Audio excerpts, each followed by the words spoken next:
Oke, teman-teman semua, salam sehat untuk kita semua. Oke, kali ini kita akan belajar tentang SOP dan trik jitu dalam pemasangan infus. Mungkin teman-teman semua sudah familiar terhadap SOP pemasangan infus, tetapi di sini yang perlu kita tegaskan yaitu trik jitunya dalam pemasangan infus, supaya ketika kita memasangkan infus tidak terjadi kesalahan yang berulang kali atau kegagalan dalam menusuk vena pasien secara berulang kali. Kalau bisa sekali, kenapa harus diulang lagi? Oke, oke. Kita langsung saja sebelum kita masuk bagaimana sih trik jitunya dalam pemasangan infus. Kita juga perlu mengetahui apa sih pemasangan infus itu, tindakan pemasangan infus itu apa sih? Gitu. Oke, langsung saja teman-teman semua. Uh, untuk pemasangan infus merupakan salah satu tindakan dasar atau pertama yang dilakukan oleh tenaga kesehatan, khususnya perawat, sebagai awal dari rangkaian kegiatan pengobatan dan perawatan terhadap hampir semua jenis kasus, baik itu gawat darurat, kritis, ataupun sebagai tindakan profilaksis. Oke, teman-teman ya. Kemudian, setelah kita mengetahui pemasangan infus itu apa, kita juga harus mengetahui tujuan dari pemasangan infus itu apa. Oke, yang pertama, untuk mempertahankan atau mengganti cairan tubuh yang mengandung air, elektrolit, vitamin, protein, lemak, dan kalori yang tidak dapat dipertahankan melalui oral. Oke ya, pemasukannya yang tidak dapat dipertahankan melalui oral, sehingga kita perlu melakukan pemasangan infus pada pasien-pasien yang kita tangani. Oke, kemudian yang kedua, untuk mengoreksi dan mencegah gangguan cairan dan elektrolit, teman-teman. Jadi, ini dihususkan pada pasien-pasien dengan dehidrasi, teman-teman. Jadi, pasien-pasien dehidrasi membutuhkan cairan dan elektrolit yang cukup. Jadi, kita perlu melakukan tindakan pemasangan infus atau terapi intravena. Kemudian yang ketiga untuk memperbaiki keseimbangan asam basa, ya teman-teman. Kemudian untuk memberikan transfusi darah. Jadi ini khususnya untuk pasien-pasien dengan Hb rendah atau pasien-pasien yang dilakukan tindakan invasif sehingga membutuhkan transfusi darah. Kemudian untuk menyediakan medium untuk pemberian obat intravena, itu tadi ya teman-teman.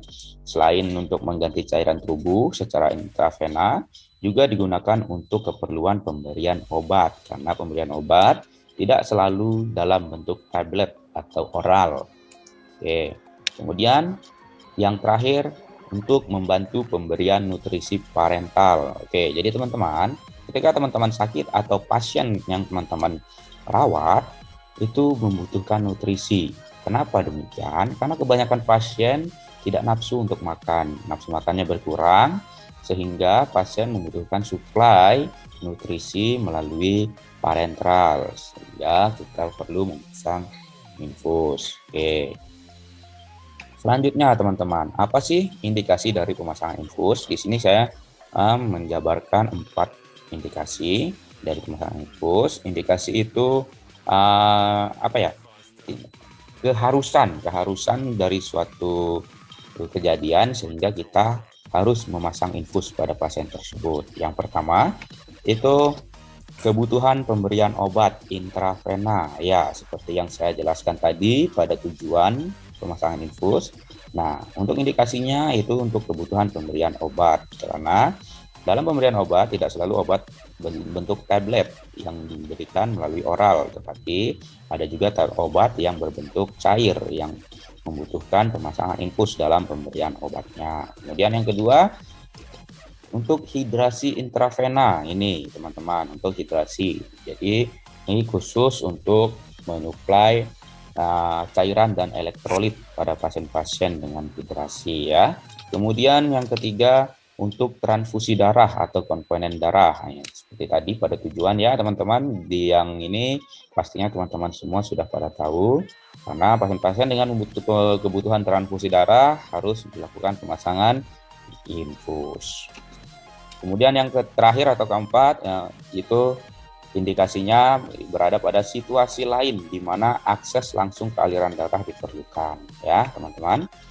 Kemudian setelah kita mempelajari indikasi pemasangan infus, kita juga perlu mengetahui apa sih kontraindikasi dari pemasangan infus. Nah, kontraindikasi ini yaitu hambatan atau larangan dari pemasangan infus. Nah, yang pertama, terdapat inflamasi atau bengkak, nyeri, dan demam. Kemudian flebitis, sklerosis vena, kemudian luka bakar, dan infeksi di area yang hendak dipasang infus, teman-teman. Kemudian yang kedua ada pemasangan infus di daerah lengan bawah pada pasien gagal ginjal, terutama pada pasien yang mempunyai penyakit ginjal, karena lokasi ini dapat digunakan untuk pemasangan fistula arteri vena pada tindakan hemodialisis atau cuci darah. Jadi teman-teman, untuk pasien-pasien gagal ginjal itu untuk pemasangan infusnya tidak dikenankan pada daerah lengan bawah ya. Oke, jadi untuk lokasi pemasangan infus itu perlu teman-teman tentukan ya. Kemudian yang ketiga, obat-obatan yang berpotensi iritan pada pembuluh vena kecil yang aliran darahnya lambat, contohnya pembuluh vena di tungkai dan kaki. Jadi ketika teman-teman akan memberikan obat-obat yang berpotensi iritan, mengalami iritan pada pembuluh darah, teman-teman wajib memilih lokasi atau vena yang akan teman-teman tusuk untuk pemasangan infus itu yang lebih besar supaya tidak terjadi nanti komplikasi ya. Oke. Selanjutnya untuk lokasi pemasangan infus, teman-teman bisa tentukan sendiri, bisa pilih ya. Ini daftar vena yang dapat dilakukan pemasangan infus. Tentunya untuk teknik pemasangan infus itu misalnya di lengan itu dari bawah dulu teman-teman ya. Ini dari bagian bawah, kemudian kalau tidak bisa di atas, tidak bisa di atas, sehingga aliran infus yang kita berikan dapat berjalan dengan optimal. Oke. Kemudian selanjutnya, sebelum kita melakukan tindakan pemasangan infus, tentunya kita perlu mempersiapkan alat dan bahan, teman-teman ya. Alat dan bahan dalam pemasangan infus yang kita perlukan, yang pertama itu standar infus. Kemudian yang kedua, cairan infus sesuai kebutuhan ya, sesuai kebutuhan pasien ya teman-teman, sesuai dengan advice dari dokter. Kemudian yang ketiga, IV catheter atau wing needle atau aboket sesuai dengan kebutuhan. Kemudian perlak, tourniquet, kemudian plester, gunting, kemudian bengkok, dan sarung tangan steril, kasa steril, kapas alkohol atau alkohol swab, dan yang terakhir betadine jika diperlukan. Ya teman-teman. Oke. Itu alat dan bahannya teman-teman yang perlu kita persiapkan. Lalu persiapan selanjutnya yang perlu kita persiapkan yaitu persiapkan SDM, tim yang akan melakukan tindakan pemasangan infus. Apakah teman-teman sendiri atau teman-teman sebagai penilainya ya teman-teman ya. Oke, kemudian selain persiapan alat dan bahan serta SDM, teman-teman juga perlu mempersiapkan pasiennya. Pasien yang akan teman-teman lakukan pemasangan infus. Kalau tidak ada pasien, tidak mungkin teman-teman bisa melakukan pemasangan infus. Oke, untuk selanjutnya, setelah kita mempersiapkan semuanya dari alat dan bahan, SDM, kemudian pasiennya yang kita persiapkan, kemudian kita juga langsung untuk melakukan tindakan pemasangan infus. Bagaimana sih SOP-nya atau tindakannya? Oke, langsung saja. Yang pertama, cuci tangan terlebih dahulu teman-teman ya, karena itu sistem untuk mencegah terjadinya infeksi. Prosedur untuk mencegah terjadinya infeksi, teman-teman perlu untuk mencuci tangan terlebih dahulu teman-teman ya, itu dengan air mengalir dan menggunakan sabun, atau kalau teman-teman tidak cuci tangan bisa menggunakan hand sanitizer ya. Oke teman-teman. Kemudian yang kedua, dekatkan alat yang kita persiapkan tadi, kita dekatkan dengan pasien ya. Kemudian jelaskan kepada pasien atau klien tentang prosedur dan sensasi yang akan dirasakan selama pemasangan infus, atau istilah lainnya informed consent teman-teman ya, menjelaskan informed consent.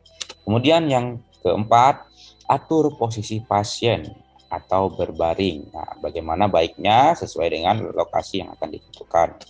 Kemudian siapkan cairan dengan menyambung botol cairan dengan selang infus dan gantungkan pada standar infus. Jadi teman-teman, sebelum kita melakukan pemasangan infus, kita mempersiapkan cairannya teman-teman.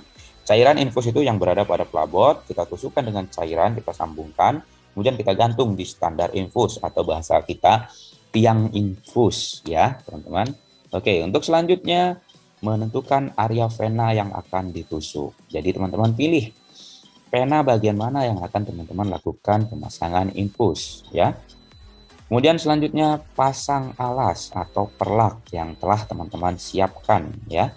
Kemudian pasang tourniquet atau pembendung kurang lebih 15 cm di atas vena yang akan ditusuk. Jadi jaraknya ketika teman-teman akan menusuk vena bagian sini, kemudian pemasangan tourniquetnya 15 cm jaraknya. Oke, teman-teman. Kemudian selanjutnya kita gunakan sarung tangan yang sudah kita siapkan tadi karena untuk mencegah terjadinya infeksi nosokomial ya. Kemudian selanjutnya desinfeksi area yang akan ditusuk dengan diameter 5-10 cm. Dalam tindakan desinfeksi kita bisa menggunakan kapas alkohol atau alkohol swab ya teman-teman. Kemudian selanjutnya tusukkan IV kateter ke vena dengan jarum menghadap ke jantung. Oke. Jadi jarumnya menghadap ke jantung itu maksudnya gimana? Oke. Jadi teman-teman, bila teman-teman menusukkan area sini, jadi jarumnya tidak bisa menghadap ke bawah, ke area sini nggak bisa. Jadi menghadap ke atas, ya, menghadap ke atas. Kenapa? Karena darah yang ada di seluruh tubuh akan mengalir ke jantung. Begitu juga cairan yang kita masukkan menghadap ke atas dengan harapan bisa mengalir ke jantung. Oke, teman-teman selanjutnya pastikan jarum IV masuk ke vena. Oke, teman-teman.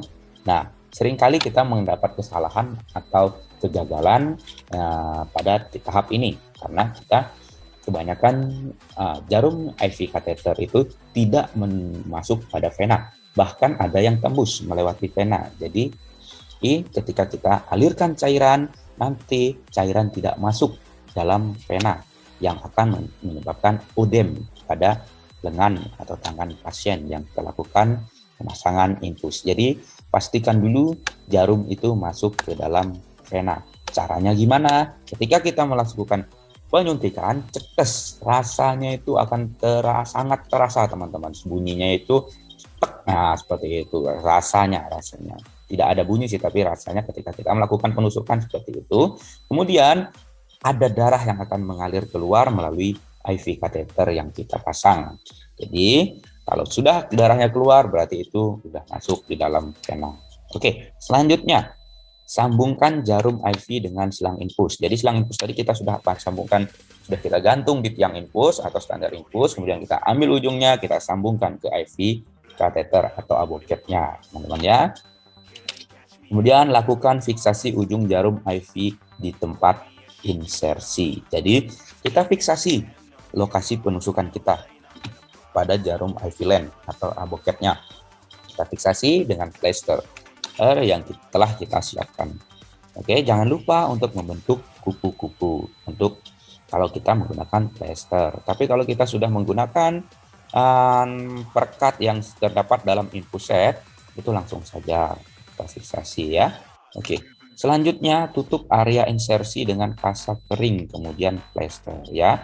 Jadi sebelum kita melakukan plester ya kita fiksasi dulu. Sebelum kita melakukan plester kita tutup dulu atasnya bekas kita penyuntikan itu penusukan itu tertutup dengan kasa kering dan steril. Kemudian kita plester ya.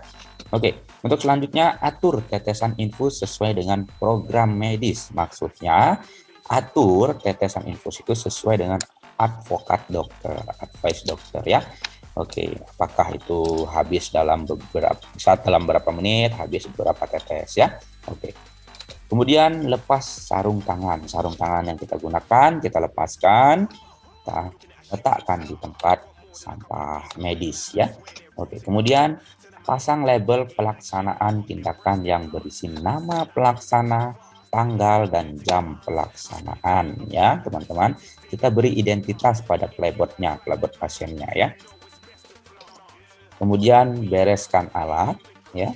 Kemudian kita mencuci tangan.